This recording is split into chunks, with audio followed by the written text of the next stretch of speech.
Hello दोस्तों, स्वागत है आप सबका अपने यूट्यूब प्लेटफॉर्म बिफोर यूपीएससी पे। और मैं हूं आपका होस्ट रत्नेश कुमार गिरी। जैसा कि हमारी केबीसी की सीरीज चल रही है और यह है आपका एपिसोड नंबर 27।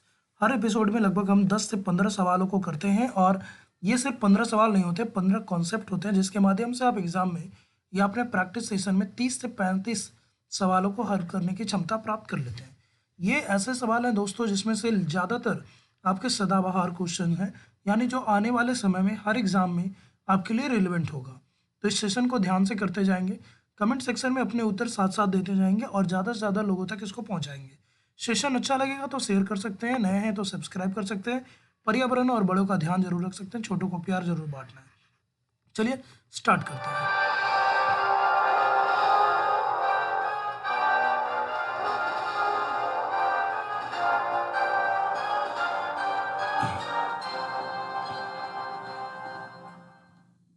पहले सवाल की तरफ चलते हैं दोस्तों। तो पहला सवाल आपका ये रहा। ज़्यादातर आज के सवाल जो है आपके राज व्यवस्था यानी पॉलिटी से हैं। हर सेक्शन में हर क्विज में थोड़े अलग तरह के सवाल आने का प्रयास रहता है ताकि हर विषय पे आपके कॉन्सेप्ट को एक क्लियरिटी दी जाए। इस बार भी आपके ज़्यादातर सवाल जो हैं वो आपके पॉलिटी से रखे गए हैं, कुछ एक सवालों को छोड़ करके। पहला सवाल ये है कि निम्नलिखित में से कौन आपके संघ कार्यकारिणी यूनियन एग्जीक्यूटिव का हिस्सा नहीं है। आपको पता है कि शासन के 3 अंग होते हैं, कार्यकारिणी, विधायिका और न्यायपालिका।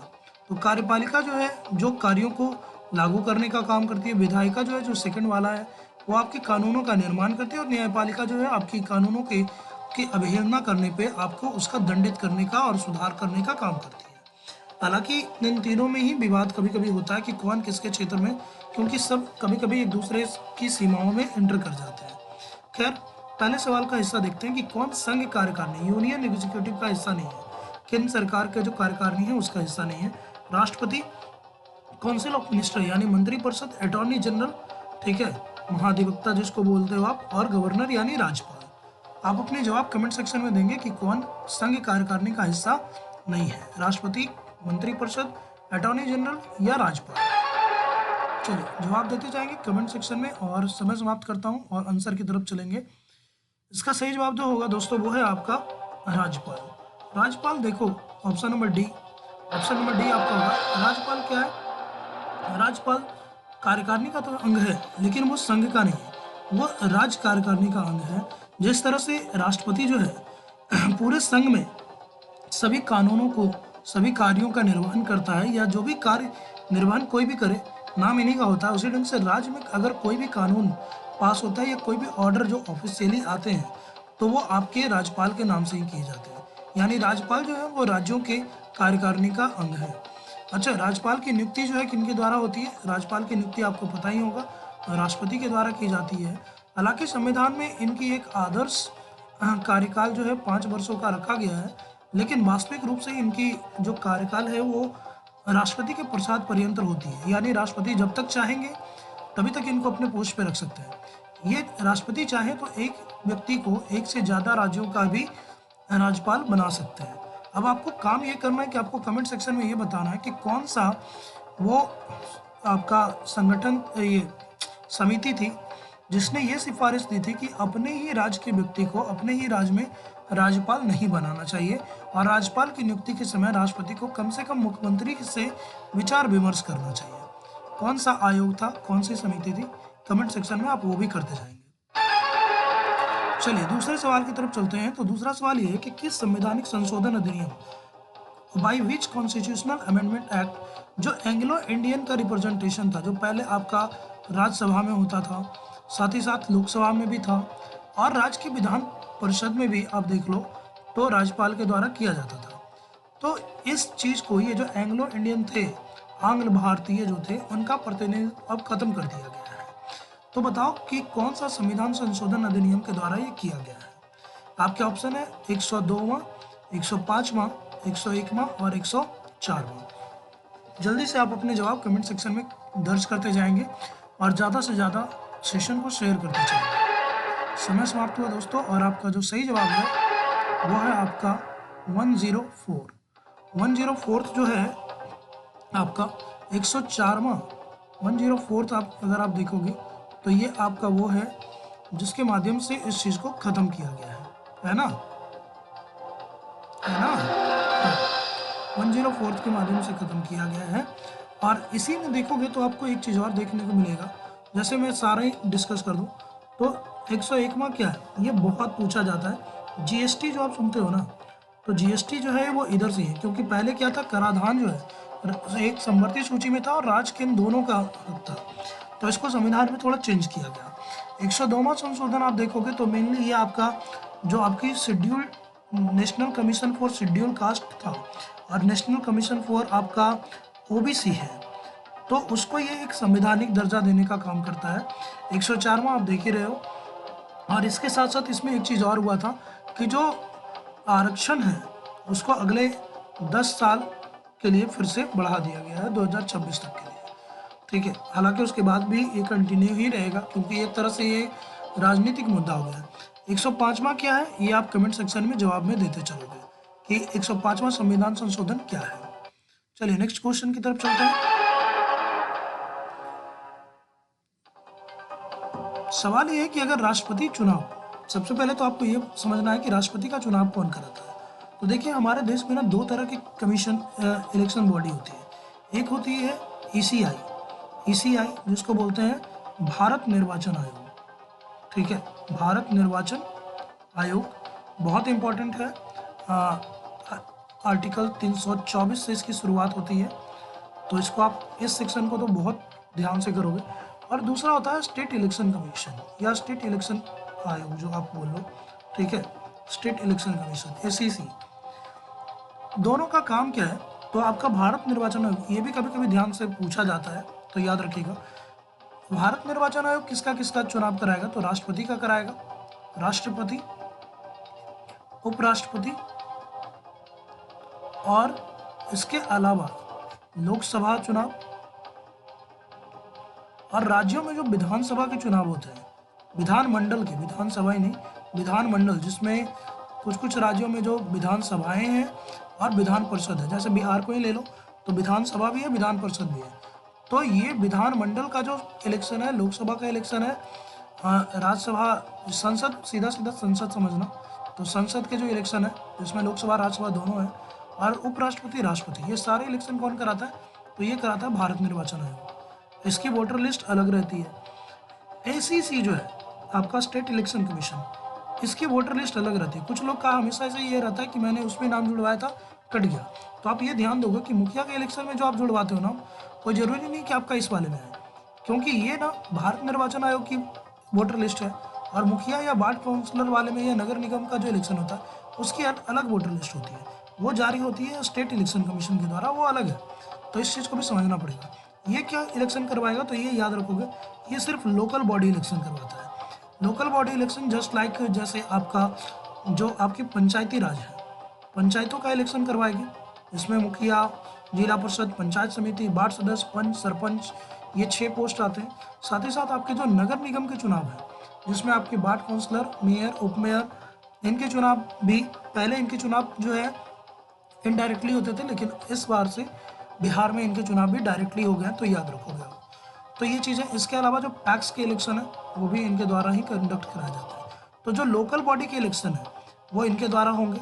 जो आपके राज्यों और केंद्र के जो इलेक्शन है वो भारत निर्वाचन आयोग के द्वारा होता है। अब सवाल को समझिए, सवाल ये है कि अगर मान लीजिए राष्ट्रपति का इलेक्शन हो रहा है और किसी तरह का कोई विवाद उत्पन्न हो जाए, चाहे चुनाव प्रणाली को लेके हो, चाहे नॉमिनेशन को, चाहे उनकी अहर्ता को लेके हो कि क्या वो एलिजिबल है या नहीं है, जो भी, तो ये डिसीजन कौन करेगा, कैसे डिसाइड होगा, कौन सही गलत उसको मानेगा, क्या इलेक्शन कमीशन मानेगी, क्या इलेक्शन कमीशन के फैसले सर्वोच्च होंगे, क्या प्राइम मिनिस्टर के फैसले सर्वोच्च होंगे, प्रधानमंत्री के, क्या आपके सुप्रीम कोर्ट के फैसले सर्वोच्च होंगे, या फिर संसद के फैसले सर्वोच्च होंगे। तो आपके ऑप्शन है प्राइम मिनिस्टर, सर्वोच्च न्यायालय, इलेक्शन कमीशन ऑफ इंडिया और पार्लियामेंट यानी संसद।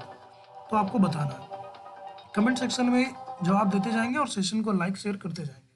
इसका सही जवाब क्या होगा दोस्तों, तो सही जवाब है आपका, याद रखिएगा, इसका सही जवाब होगा सुप्रीम कोर्ट। ये आपको कंफ्यूज कर सकता है, क्योंकि देखिए राष्ट्रपति और उपराष्ट्रपति का इलेक्शन में अगर कोई भी विवाद हो, ध्यान से समझिएगा, राष्ट्रपति और उपराष्ट्रपति वाले में कोई भी विवाद हो गया तो वो उसमें फैसला लेगा सुप्रीम कोर्ट, ये याद रखिएगा। बाकी जितने भी इलेक्शन है, चाहे वो लोकसभा का हो, चाहे वो राज्यसभा का हो, चाहे वो विधान परिषद का हो, विधानमंडल का हो, विधानसभा का हो, जो ईसीआई करवा रही है, तो उसमें निर्वाचन आयोग का फैसला या निर्वाचन आयोग ही उसके द्वारा सुलझाए जाते हैं। ठीक है, कभी कभी अगर केसेस भी होते हैं तो केसेस सुप्रीम कोर्ट डिसाइड करती है, लेकिन एक्शन इलेक्शन कमीशन करता है।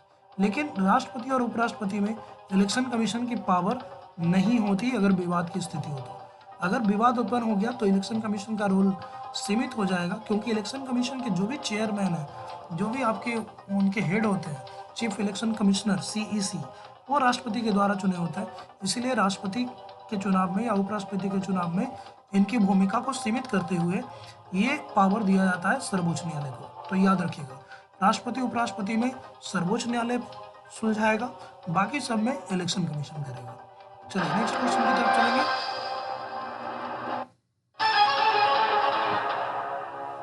पुस्तकों से सवाल हमेशा से पूछा जाता है, तो पुस्तकों से सवाल अभी भी है। चूंकि आज पॉलिटी का सेक्शन कर रहे हैं तो हम लोगों ने जवाहरलाल नेहरू जी को लिया है, the first prime minister of India, और बहुत एक ब्रिलियंट नेता थे। हर इंसान के कुछ फैसले गलत हो सकते हैं, तो हम लोग ने इनके कुछ 1962 के जो फैसले हैं, खासतौर पे 1962 वाला जो आप देख लो, लद्दाख अक्साई चीन वाला, उसके लिए हम लोग इनको कोसते हैं। ये बात सही है कि यहाँ पर ये गलत है, लेकिन इन्होंने बहुत ही ब्रिलियंटली देख लो आईआईटी बनाया, डैम्स बनाए, जिनको इन्होंने आधुनिक भारत का मंदिर कहा, तो एक विजनरी लीडर थे, मानना पड़ेगा। खैर, इनकी पुस्तकों की बात कर रहे हैं कि इनमें से कौन सी पुस्तक है जो जवाहरलाल नेहरू की नहीं है। ठीक है, नहीं है, ये याद रखोगे। पहला आपका ऑप्शन है डिस्कवरी ऑफ इंडिया, भारत की खोज। दूसरा यूनिटी ऑफ इंडिया, भारत की एकता। तीसरा है ग्लिम्स ऑफ वर्ल्ड हिस्ट्री, विश्व इतिहास की एक झलक। और चौथा है इंडिया डिवाइडेड, भारत का बंटवारा।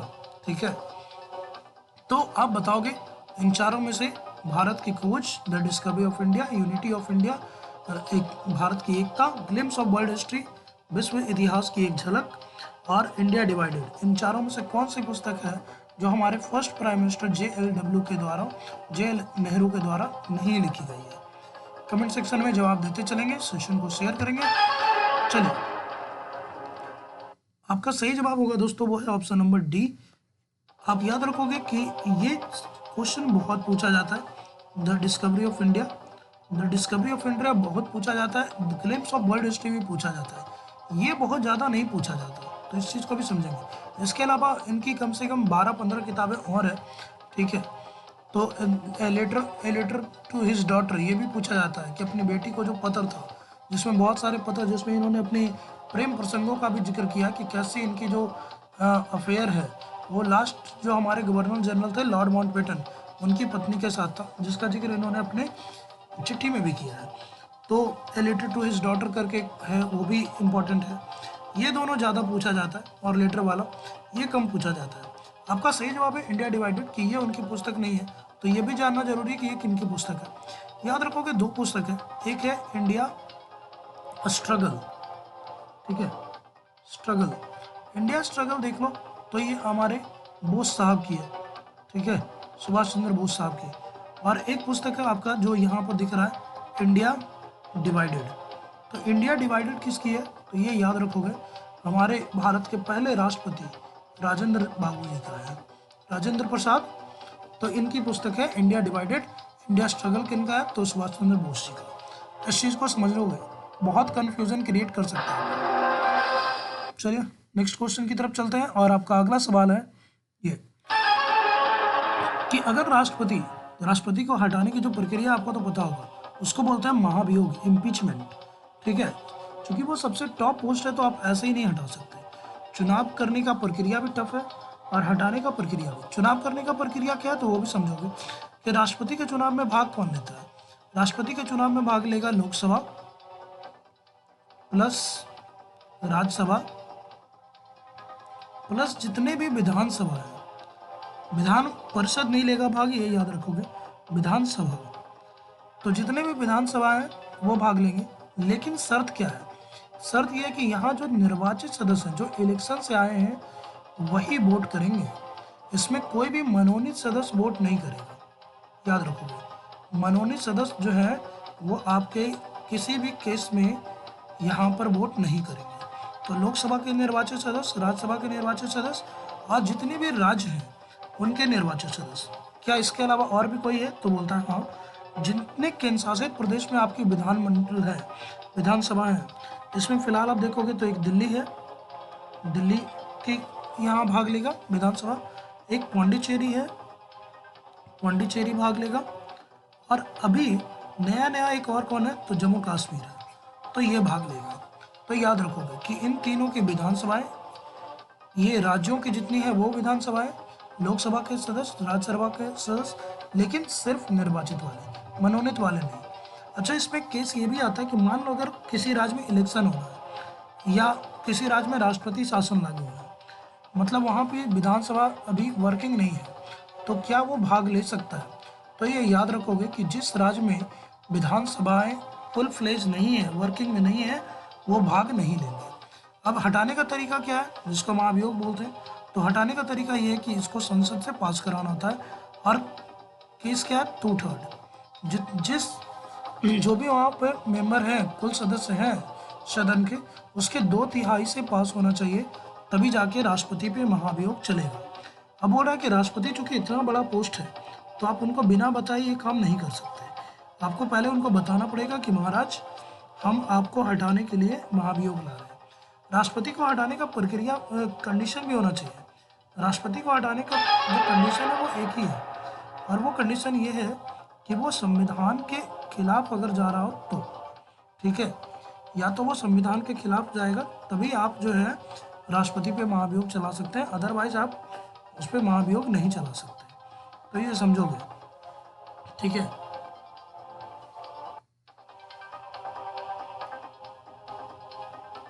हाँ, तो कितने दिनों का प्रायर नोटिस देना पड़ेगा राष्ट्रपति को?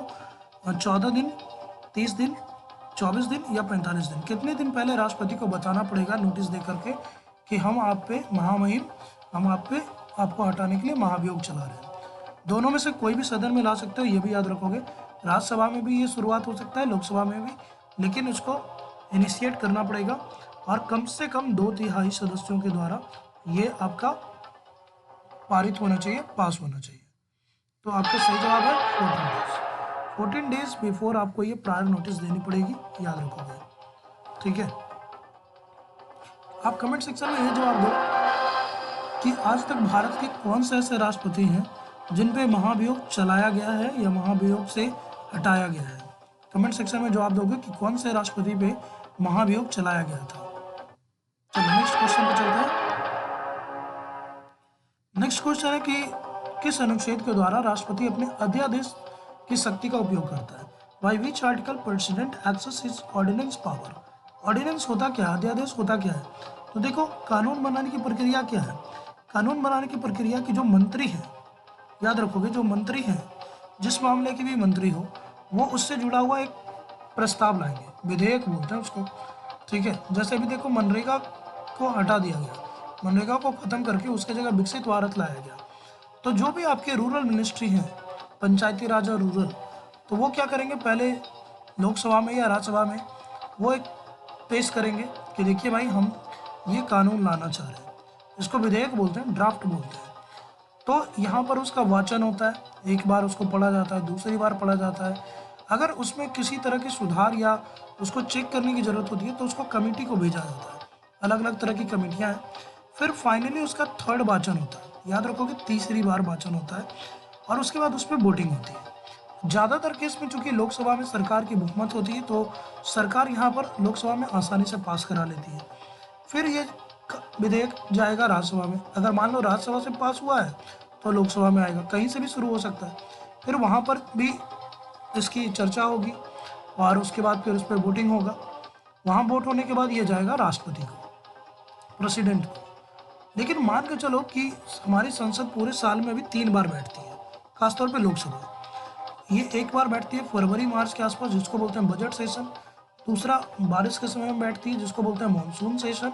और अभी जो चला दिसंबर में, उसको बोलते हैं शीतकालीन सेशन, ठीक है। 3 बार बैठती है। मान के चलो कि संसद जो है सेशन में है नहीं, और कानून बनाना जरूरी है, तो ऐसे केसेस में एक शॉर्टकट रास्ता ये है कि जो काउंसिल ऑफ मिनिस्टर है, मंत्रिपरिषद है, प्रधानमंत्री है, एक प्रस्ताव भेजती है डायरेक्ट राष्ट्रपति को, प्रेसिडेंट को, कि देखिए ये बहुत ज़रूरी है, तो अभी आप इस पे मुहर लगा दीजिए, और उस पे राष्ट्रपति अपना मंजूरी देता है। उसी को बोलते हैं अध्यादेश। कंडीशन ये है कि जब आपकी संसद वापस आएगी, मतलब संसद का जब सेशन शुरू होगा, तो इसको पास करवाना पड़ेगा, नहीं तो ये ख़त्म हो जाता है। इसकी जो टेन्योर है अध्यादेश की, वो भी याद रखोगे, 6 मंथ से ज़्यादा नहीं होते, 6 मंथ। हालांकि इसको आप बढ़वा सकते हैं कई बार, हर बार इसको लैप्स होने पे आप फिर से रिलीज़ कर सकते हैं, लेकिन 6 महीने से ज़्यादा ये एक बार में नहीं रहेगा। अच्छा, संसद शुरू होने के कितने दिन बाद रहेगा, ये सवाल भी आता है, तो आप याद रखोगे 6 वीक। ठीक है, मोस्टली आप मान के चलो कि 45 दिन तक ये और रह सकता है। ठीक है, तो कौन से आर्टिकल के द्वारा जो है राष्ट्रपति अपने इस पावर का यूज़ करेंगे? आपके ऑप्शन है आर्टिकल 111, आपके दूसरा ऑप्शन है आर्टिकल 123, तीसरा ऑप्शन है आर्टिकल 213 और चौथा ऑप्शन है आर्टिकल 72। चलिए कमेंट में जवाब देते जाना है, और इसका सही जवाब होगा दोस्तों वो है आपका आर्टिकल नंबर 102, 1 2 3। बहुत ईजी है, राष्ट्रपति का 1 2 3 और गवर्नर का 2 1 3। गवर्नर जो राज्यों में यूज़ करेगा उसके लिए है आपका 213, और राष्ट्रपति जो यूज़ करेंगे वो 123। इन आर्टिकल को भी थोड़े थोड़े देखते चले। तो ये क्या है? ये है आपका बजट। हालांकि संसद में, संविधान में आपका बजट नहीं है, इसको बोलते हैं वार्षिक वित्तीय लेखा। तो जो फाइनेंशियल आपकी जो पेश होता है लेखा जोखा, वो होता है आर्टिकल 111 के द्वारा। अध्यादेश पास करते हैं राष्ट्रपति 123 के द्वारा। गवर्नर किसका कैसे करेंगे, तो 213 के द्वारा। आर्टिकल 72 क्या है, ये आप कमेंट सेक्शन में बताओगे कि आर्टिकल 72 क्या है। बहुत इंपॉर्टेंट है ये, बहुत ज़्यादा, मतलब इससे 1-2 बार सवाल तो आ ही जाता है। तो आर्टिकल 72 क्या है, कमेंट सेक्शन में जवाब देते जाएंगे। साथ ही साथ सेशन को शेयर करेंगे, और अगर आपकी कोई सुझाव है तो आप उसको कमेंट कर सकते हैं। नेक्स्ट क्वेश्चन देखो, बोलता है कि किस संविधान संशोधन अधिनियम के द्वारा राष्ट्रपति को मंत्रिपरिषद की सलाह मानने के लिए बाध्य किया गया है? आपको पता होगा कि 1975 में हमारे यहाँ आपातकाल लागू होता है, इमरजेंसी। ठीक है, आपातकाल, जिसके में सारे विरोधियों को जेल में डाल दिया गया इंदिरा गांधी के द्वारा, इंदिरा जी के द्वारा, आयरन लेडी। तो यहाँ पर फिर वो उन्होंने बिना मंत्रिपरिषद की सलाह ली थी, डायरेक्टली उन्होंने राष्ट्रपति को फ़ोन किया और आपातकाल लगवा दिया था। ठीक है, लेकिन तो इसके बाद ही ये अमेंडमेंट, ये सुधार किया गया कि ऐसे कानून आए जिसमें राष्ट्रपति जब तक उसको मंत्रिपरिषद के सलाह ना मिल जाए, लिखित सलाह, ये भी याद रखोगे, लिखित, रिटन, मौखिक में काम नहीं चलेगा। जब तक मंत्रिपरिषद उसको रिटन में नहीं दे देता, तब तक राष्ट्रपति उस चीज़ को नहीं मानेगा। और अगर मंत्रिपरिषद ने रिटन में दे दिया है तो राष्ट्रपति उसको डिनाई नहीं कर सकता नॉर्मल केसेस में। ठीक है, तो आप याद रखोगे। तो कौन सा वो संविधान संशोधन था, 42वां, 44वां, पहला या 100वां? जल्दी से आप अपने जवाब कमेंट सेक्शन में दोगे। चलिए समय को समाप्त करते हैं, और आपका जो सही जवाब होगा दोस्तों वो है आपका 42वां संविधान संशोधन, जो कि 42वां संविधान संशोधन जिसको बोलते हैं लघु संविधान, मिनी कॉन्स्टिट्यूशन। बहुत ज़्यादा सुधार हुआ है। ठीक है, आपके प्रस्तावना में 3 शब्द जोड़े गए हैं, वो भी आप कमेंट करोगे। फिर आपका 44वां था, 44वां में आप याद रखोगे कि आपकी जो मौलिक कर्तव्य हैं उनको थोड़ा सही किया गया, नीति निर्देशक को सही किया गया, संपत्ति का अधिकार वाला जो था वो तो अलग ही है। तो आरटीई जो आपका था उसको थोड़ा सा सही किया गया, आरटीआई एक्ट वाले, मेनली आपकी जो शैक्षणिक अधिकार है उसको ये किया गया। इसी के तहत आपका एक मौलिक कर्तव्य भी बढ़ाया गया, तो आप वो सारे कमेंट करोगे। ठीक है, 44वां कब लाया गया, तो 1978 में लाया गया, ये भी याद रखोगे। पहला संविधान संशोधन में क्या था? पहला संविधान संशोधन ये था जिसमें भूमि को, संपत्ति को आपका 9वीं अनुसूची में डाला गया, यानी एक नया शेड्यूल जारी किया गया था, जिसमें यह था कि सरकार सार्वजनिक हित के लिए जो है किसी की भी संपत्ति को अधिग्रहण कर सकती है, उसका वंचन कर सकती है, और उस पर एक लिमिट लगा सकती है। ठीक है, 100वां संविधान संशोधन भी आपके लिए इम्पोर्टेंट हो जाता है। अभी देखो बांग्लादेश में बहुत ज़्यादा बुरी स्थिति है, हिंदुओं को वहाँ पर मतलब अभी देखो एक पकड़ के जला दिया गया बहुत बुरी तरह से। खासतौर पे जो ऐसे आसपास के हमारे देश हैं वहाँ पे देखो कि हिंदुओं के प्रति जो अत्याचार है वो काफ़ी बढ़ गया है। खैर, ये चीज़ें हर जगह इन्होंने फैला रखी है इनकी अपनी, ये क्या बोलूँ मैं, उस तरफ हम लोग को नहीं जाना है। फिलहाल बस ये समझेंगे कि मिलजुल के रहें, एकता बनाए रखें, सभी का देश है, सभी एक साथ ही रहना है। 100वां संविधान संशोधन क्या था, तो देखिए हमने बांग्लादेश के साथ ना कुछ गाँव का एक्सचेंज किया था। हमने उनको 100 गाँव दिए थे, ठीक है। बदले में हमने उनसे 51 गाँव लिए थे। ये वो गाँव थे जो बंटवारे के टाइम से ही बेचारे परेशान थे, क्योंकि बांग्लादेश वाले बोलते थे ये हमारे हैं, भारत वाले बोलते थे हमारे हैं। तो हमने उनको 100 गाँव दिया और 51 गाँव उनसे अपने क्षेत्र में लाए थे। तो चूंकि भारत का मैप चेंज होना था, इसीलिए हमने संविधान संशोधन किया था, 100वां संविधान संशोधन। तो चलो नेक्स्ट क्वेश्चन की तरफ चलते हैं। पिछले क्यूज में हमने महारत्न को देखा था, इस बार नवरत्न को देखना है। तो आपको बताना कि इनमें से कौन सी नवरत्न कंपनी नहीं है, ठीक है। नहीं है NTPC, IRFC, BEL, CONCOR. NTPC जो आपका नेशनल थर्मल प्लांट कॉरपोरेशन है, जो आपका बिजली बनाने का काम करती है कोयले और पेट्रोल से। IRFC Indian railway finance corporation, जो रेलवे के लिए आपका फाइनेंस जुटाने का, वित्त जुटाने का काम करती है। बीईएल भारत इलेक्ट्रॉनिक लिमिटेड, ये वही कंपनी है जो आपका ईवीएम मशीन बनाती है, याद रखोगे। ईवीएम मशीन बनाने का काम इसको मिला है, एक और कंपनी है वो करती है। और एक ये कॉन्कोर है। कॉन्कोर आप कभी जाओगे मुरादाबाद, फतुहा, ऐसे स्टेशनों पे, तो देखोगे बहुत सारे कंटेनर, या फिर किसी पोर्ट पे चले जाओ तो बहुत सारे कंटेनर मिलेंगे जिससे विदेशों से सामान लाया ले जाया जाता है। तो ये मेनली जो है ना कंटेनर कंपनी है कॉन्कोर। कॉन्कोर कंटेनर कंपनी है, तो ये भी एक नवरत्न कंपनी है, याद रखोगे।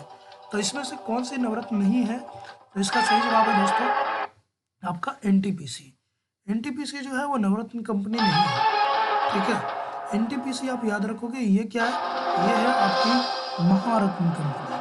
कल हम लोगों ने देखा था ना, तो ये महारत्न कंपनी है, इसका बहुत पावर, पैसा, इसके पास बहुत फ्रीडम है। बाकी ये सब नवरत्न कंपनियां हैं।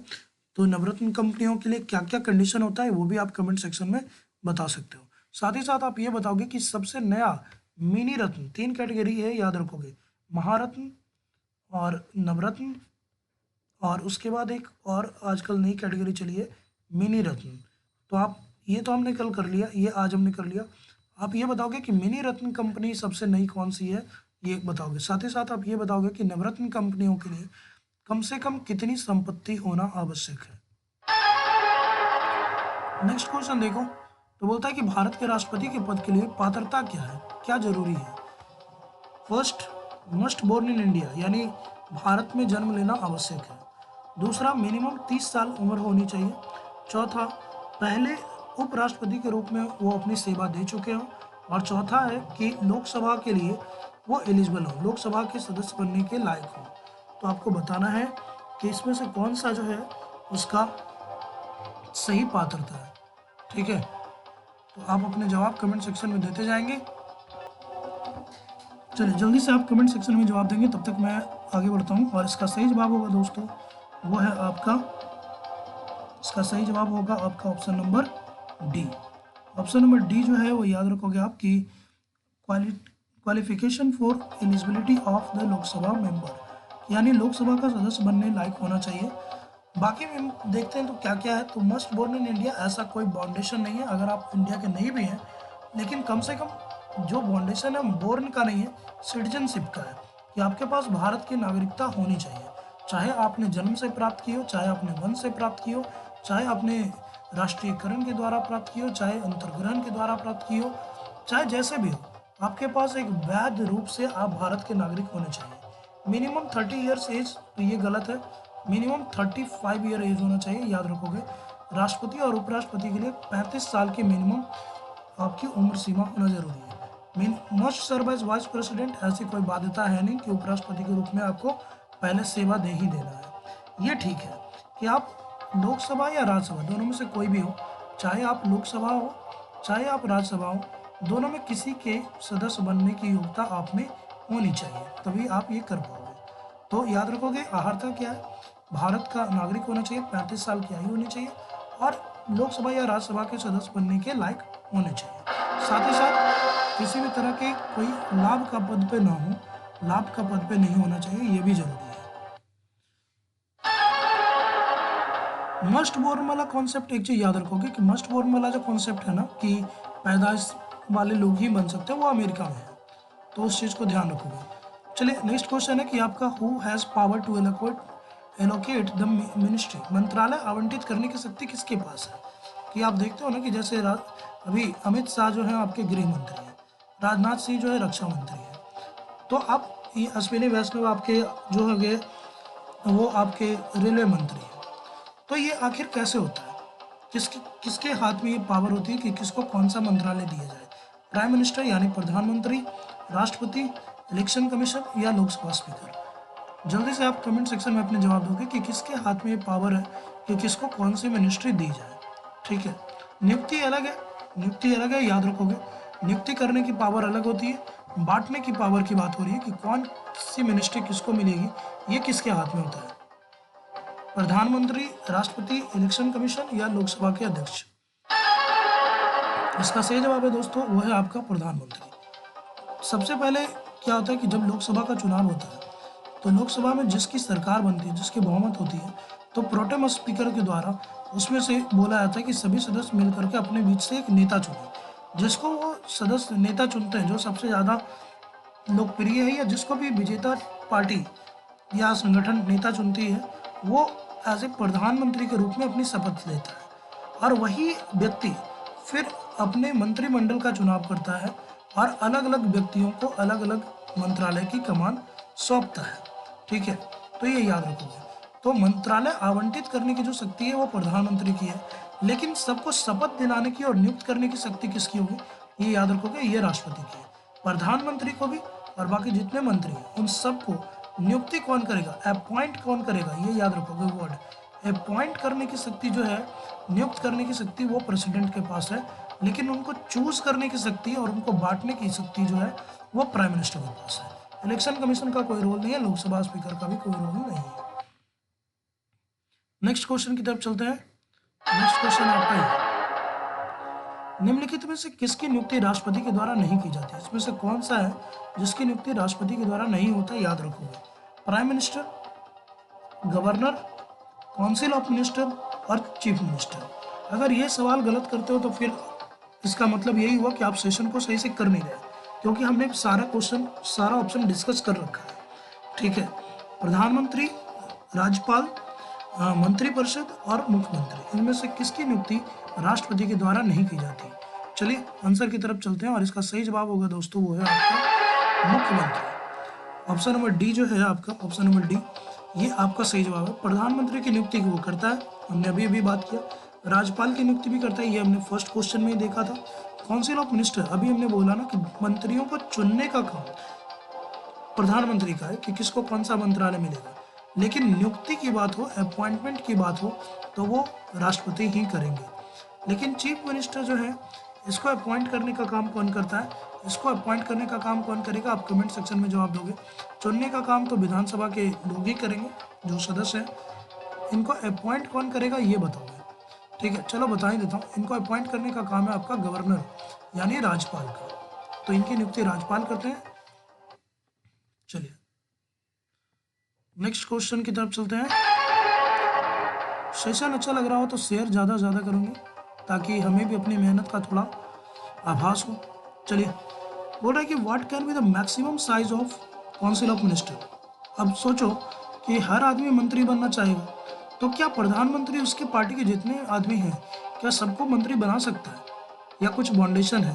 तो बाउंडेशन है कि जो भी प्रधानमंत्री है वो अपने मंत्री परिषद का अधिकतम आकार इसमें से किसी एक है उससे ज़्यादा नहीं कर सकते। तो वो बाउंडेशन क्या है।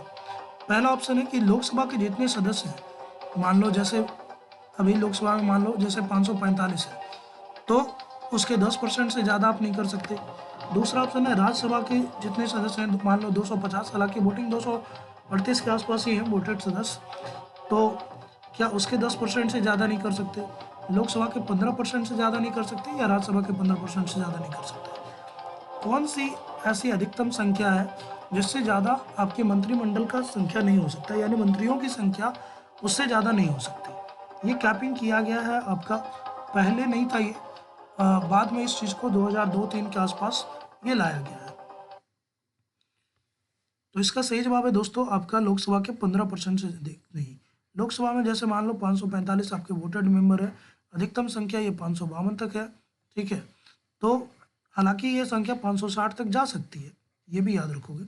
तो लोकसभा के जितने सदस्य हैं आपके वर्तमान में, उसके 15% से ज़्यादा आपके मंत्रियों की संख्या नहीं हो सकती। मंत्रियों में भी याद रखोगे तो 3 तरह के मंत्री होते हैं। एक होते हैं कैबिनेट मिनिस्टर, ठीक है, कैबिनेट मिनिस्टर है। दूसरा आपके इंडिपेंडेंट मिनिस्टर है, स्वतंत्र प्रभार जिसको बोलते हैं। और तीसरा होता है राज्य मंत्री। तो केंद्र स्तर पे देखोगे तो 3 तरह के मंत्री बनाए जाते हैं। एक होता है कैबिनेट मिनिस्टर, और जो मेन होते हैं, जो सबसे पावर आप कह सकते हो। फिर आपके एक स्वतंत्र मंत्रालय होता है जो छोटे छोटे मिनिस्ट्री को दिया जाता है। और उसके बाद एक होते हैं राज्य मंत्री। राज्य मंत्री क्या करते हैं, इन कैबिनेट मिनिस्टर की हेल्प करते हैं। जैसे बड़े बड़े मंत्रालय हैं तो उसमें काम ज़्यादा होते हैं, जैसे आप गृह मंत्रालय देख लो, फिर आपका कानून मंत्रालय देख लो। तो ऐसी स्थिति में राज्यों से केंद्र का सामंजस्य बना रहे, उसके लिए ये राज्य मंत्री होते हैं। तो 3 तरह के मंत्री केंद्र में आपको देखने को मिलेंगे। इन तीनों की संख्या मिला करके भी आपका 15% से, लोकसभा के 15% से अधिक नहीं होनी चाहिए। चलिए नेक्स्ट क्वेश्चन की तरफ चलते हैं, और आपका अगला सवाल है ये, ओमान की राजधानी कहाँ है, ठीक है, या क्या है, कहाँ होना चाहिए था, वेयर होना चाहिए था, व्हाट हो गया। अभी आपको पता होगा कि जस्ट अभी हमारे प्रधानमंत्री जी ने ओमान की यात्रा की है। तो ऐसे केसेस में आपकी ओमान की राजधानी, ओमान की मुद्रा, ओमान की संसद, ये 3-4 चीज़ें इंपॉर्टेंट है। ओमान की राजधानी कैपिटल, ओमान की करेंसी, और ओमान की संसद, संसद को क्या बोलते हैं, ये सारा कुछ। और ओमान में किस तरह का शासन है आप वो भी बता सकते हो, ठीक है। फिलहाल ओमान की राजधानी आपको बतानी है कि ओमान की राजधानी कहाँ। आपके ऑप्शन है मस्कट, दूसरा है अबू धाबी, तीसरा है रियाद, और चौथा है तेल अवीव। इन चारों में से कौन सा वो सही ऑप्शन है जो आपकी ओमान की सही राजधानी है? कमेंट सेक्शन में आप जवाब देते चलोगे। सेशन अच्छा लगे तो शेयर करते चलना है। आपके कोई सुझाव हैं तो वो भी आप बता सकते हो, कम्युनिटी सेक्शन में भी ओपन है। और साथ ही साथ ईमानदारी पूर्वक आपको इस टेस्ट को करना है। इसका सही जवाब है दोस्तों, वो है आपका मस्कट, ठीक है। मस्कट जो है ना, याद रखो कि मस्कट आपका इसका सही जवाब है। और मस्कट के में ही तो प्रधानमंत्री जो है वो अभी दौरे पे गए थे। गल्फ कॉरपोरेशन काउंसिल, ये संगठन भी आपके लिए इम्पोर्टेंट होगा, याद रखोगे। ओमान के साथ हमने एक डील भी किया है जिसको बोलते हैं फ्री ट्रेड डील, FTA। हालांकि इसका नाम सेशा करके है, सेपा है, जिसके माध्यम से ये डिसाइड हुआ है कि भारत और ओमान की 99.3% चीज़ें एक दूसरे के देश में बिना किसी टैक्स के बेची जाएंगी। इसी जैसे हर सामान पे जब वो सामान आता है तो उस पर इम्पोर्ट ड्यूटी टैक्स लगता है, और उस कारण से वो सामान और महंगा हो जाता है। तो हमने ओमान के साथ ये किया है। और ओमान जो है पूरे गल्फ का, पूरे अरब देश का, अरब क्षेत्र का वो दूसरा ऐसा देश है जिसके साथ हमने ये किया है। तो ये भी याद रखोगे। पहला कौन सा है, UAE। तो इस चीज़ को याद रखोगे। पहला है आपका संयुक्त अरब इमारात जिसके साथ हमने ये किया। दूसरा ओमान है। गल्फ कॉरपोरेशन काउंसिल क्या है तो ये भी याद रखोगे। GCC जो है, GCC एक ऑयल प्रोड्यूसर संगठन है, यानी जो तेल उत्पादक देश हैं उनका एक संगठन है। तो ओमान उसका भी मेंबर है। ये भी याद रखोगे कि ओमान जो है वो तेल उत्पादक देशों का भी संगठन है। अरब प्रायद्वीप में ये पड़ता है, ठीक है। भारत के प्रधानमंत्री ने अभी यहाँ की यात्रा की थी। इसकी राजधानी है मस्कट। और अभी इसके साथ हमने एक तरह से फ्री ट्रेड डील साइन किया है, जिसमें एक दूसरे के 99% सामानों पर से टैक्स को हटा लिया है, ठीक है। तो इस चीज़ को याद रखना है। साथ ही साथ अभी दूसरी राजधानियों को भी थोड़ा सा देख लेंगे, ठीक है। तो दूसरी राजधानी में क्या क्या है, तो एक तो आपका है दुबई। दुबई को भी समझना है। दुबई आपको कंफ्यूज कर सकता है क्योंकि जो आपका UAE है ना, संयुक्त अरब इमारात, वो वास्तव में क्या है, 7 अलग अलग इमारेट्स जो है, अमीरात या इमिरेट्स जिसको बोलते हैं, उसका एक संगठन है। उसकी राजधानी आप देखोगे तो वो है अबू धाबी, ठीक है। इसके अलावा इसमें और क्या क्या पड़ता है, तो शारजा है, फिर इसमें दुबई है जो ज़्यादा फेमस है। तो आपको दुबई दे करके कंफ्यूज कर देगा UAE की राजधानी, क्योंकि ज़्यादातर आपके जैसे हमारे मुंबई है, इनके यहाँ दुबई है। तो याद रखोगे। रियाद कहाँ की राजधानी है? ये भी सऊदी अरब, सऊदी अरब की राजधानी है। तो याद रखोगे, क्योंकि सऊदी अरब फेमस क्यों है? तो एक तो आपकी मक्का मदीना इधर है, तो जो हज यात्री हैं वो जाएंगे। दूसरा, सऊदी अरब जो है सबसे ज़्यादा हम जो तेल है अभी वो हम सऊदी अरब से ही लेते हैं। हालांकि रूस से भी हमारी संख्या बढ़ी है, मात्रा बढ़ी है, लेकिन फिर भी अभी भी सऊदी अरब हमारा सबसे ज़्यादा प्रोड्यूसर है। बीच में अभी इराक हो गया था क्योंकि सऊदी के भाव बढ़ गए थे, ठीक है। और तेल अभी, तो तेल अभी समझोगे इजराइल की राजधानी है। तो वो जो पूरा क्षेत्र है ना, उसकी राजधानी आपके लिए इम्पोर्टेंट है। कुवैत की, प्लस में आपका कतर की, बहरीन की, इन सब की राजधानी आप अच्छे से याद रखोगे। साथ ही साथ उसकी मुद्रा याद रखोगे याद से। फिलहाल दुबई याद रखो। नेक्स्ट क्वेश्चन की तरफ चलते हैं। तो बोलता है कि एक आपका मिलिट्री एक्सरसाइज है जिसका नाम है वज्र प्रहार। वज्र प्रहार जो है आपका ये कहाँ, किस देश के साथ हुआ है ये समझोगे। एक तो इंडिया है, दूसरा आपको बताना है कि इंडिया के साथ कौन सा देश है। श्रीलंका, संयुक्त अरब इमारात, यूएसए, इराक। यूएई का हमने कल देखा था। यूएई का क्या था? Desert cyclone. डेजर्ट साइक्लोन वाला जो था वो यूएई के साथ था, तो ये तो गया, ठीक है। आप बताओ श्रीलंका के साथ हम क्या करते हैं? श्रीलंका के साथ हम करेंगे, चलो आप कमेंट में जवाब दे दो, नेक्स्ट स्लाइड में आपको करवाता हूँ। तो श्रीलंका के साथ हम करते हैं कौन सा एक्सरसाइज? श्रीलंका के साथ करते हैं मित्र शक्ति। मित्र शक्ति करते हैं, मित्र शक्ति, समुद्र शक्ति, ये दोनों हम श्रीलंका के साथ करते हैं। यूएई के साथ हम लोग का था डेजर्ट साइक्लोन, हमने बताया। यूएसए के साथ याद रखोगे, यूएसए के साथ इंपॉर्टेंट हो जाता है। एक तो ये वज्र प्रहार यूएसए के साथ ही है, दूसरा है आपका tiger Trump. Tiger, tiger Trump बोलते हैं, ट्रम्प, ट्रम्प नहीं, टाइगर ट्रम्प, ये भी याद रखोगे, इसके साथ होता है। और इराक के साथ हम कोई एक्सरसाइज फिलहाल नहीं करते, ठीक है। कमेंट सेक्शन में आप ये बताओगे कि धर्म गार्डियन, धर्म गार्डियन जो एक्सरसाइज है ये हम किसके साथ करते हैं। नेक्स्ट क्वेश्चन पे चलो। तो संभवतः ये आज का लास्ट सवाल है। वर्ल्ड गवर्नमेंट समिट, जो विश्व सरकार शिखर सम्मेलन है जिसमें पूरे दुनिया की अलग अलग सरकारें भाग लेती है और वो चर्चा करती है कि दुनिया में किस तरह का शासन लाया जाए जो इस दुनिया को और बेहतर बना पाए। तो कल हम लोगों ने देखा था G20 को, उसके पहले हमने देखा था ब्रिक्स को। तो संगठन आपके लिए जो इम्पोर्टेंट संगठन है वो इम्पोर्टेंट हो जाएंगे, उनके मीटिंग भी, उनके हेडक्वार्टर भी। तो आपको बताना कि वर्ल्ड गवर्नमेंट समिट जो है वो कहाँ हुआ था। आपके ऑप्शन है दुबई जो कि संयुक्त अरब इमारात में है, बार्सिलोना जो कि स्पेन में है, और न्यू दिल्ली जो कि इंडिया में है, और टोक्यो जो कि जापान में है। तो आप बताओगे कि इनमें से कौन सा वो स्थल है जहाँ पे आपका वर्ल्ड गवर्नमेंट समिट का आयोजन किया गया था। चलो, तो आप अपने जवाब कमेंट सेक्शन में जरूर देते रहिए और सेशन को ज़्यादा से ज़्यादा शेयर कीजिए। देखिए दुबई में आपका कौन सा हुआ है, तो इसका सही जवाब है आपका दुबई ही है। तो इसको हम लोग जो है कंटिन्यू करेंगे दुबई के साथ। तो आपका दुबई में होता है वर्ल्ड गवर्नमेंट समिट, जिसमें इस चीज़ पे चर्चा किया जाता है कि कैसे इस पूरे सरकार को, पूरे संसार को और बेहतर बनाया जाए और कैसे सभी जगह की सरकारें मिल करके पर्यावरण के प्रति हो चाहे जंगल के प्रति हो, वो सभी चीज़ों पे वो ज़्यादा अच्छे से वर्क कर पाए। तो ये मीटिंग हुई है आपकी दुबई में जो कि यूएई में है। बाकी जगहों पे भी देखें तो कौन कौन सी मीटिंग हुई है तो उसको भी थोड़ा सा समझ लेना है, क्योंकि क्वेश्चन कुछ भी आ सकता है। तो देखिए आपका इंडिया में कौन सा समिट हुआ है?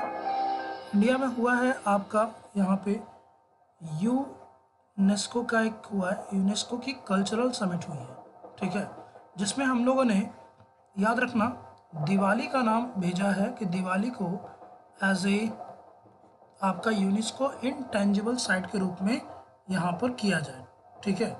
यूनेस्को इनटेंजिबल साइट के रूप में यहाँ पर ऐड किया जाए। और साथ ही साथ यहाँ पर एक और मीटिंग हुई है आपकी इस चीज़ में, वो कौन सी है, एक सेकंड मैं याद कर लेता हूँ, ध्यान नहीं आ रहा, तब तक दूसरे की बात करते हैं।